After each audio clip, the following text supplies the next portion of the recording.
Menopausal age 40 years மேலே வந்துருச்சுனாலே நான் சொல்கிறபடிக்கு வந்துட்டு அட்டார்வாஸ்டாட்டின் அண்ட் ஆஸ்பிரின் எடுக்க ஆரம்பிச்சிடணும். ஏன்னா அவங்களுக்கு இந்த ஈஸ்ட்ரஜன் எடுக்கலாம், இன்னும் தப்பு கிடையாது. மினிமம் டோஸ் நான் சொல்கிறது வந்து இப்போ மினிமமாக என்ன டோஸ் இருக்குதோ, இப்போ ஆஸ்பிரின்னா 70 மில்லிகிராம், இதுன்னு சொன்னால் அட்டார்வாஸ்டாட்டின் அப்படின்னு சொன்னால் 10 மில்லிகிராம். ஏன்னா கார்டியாலஜிஸ்ட் வந்துட்டு 80 மில்லிகிராம் 100 மில்லிகிராம் போடுவாங்க, அது டிசீஸ்க்கு.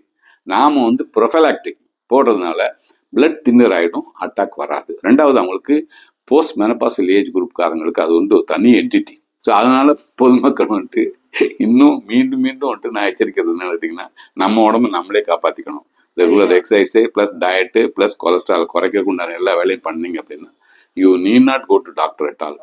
ஃபெயிலியர்னு வந்துருச்சுன்னா then you have to come and then get the then. நிறைய பேருக்கு வந்துட்டு இந்த மாதிரி செஸ்ட் பெயின் இருக்கவங்களுக்கு ஆப்ரேஷனோ ஆன்ஜியோ எதுவுமே இல்லாமலே நல்லாக்கி வீட்டுக்கு போயிட்டு இருக்கிறாங்க.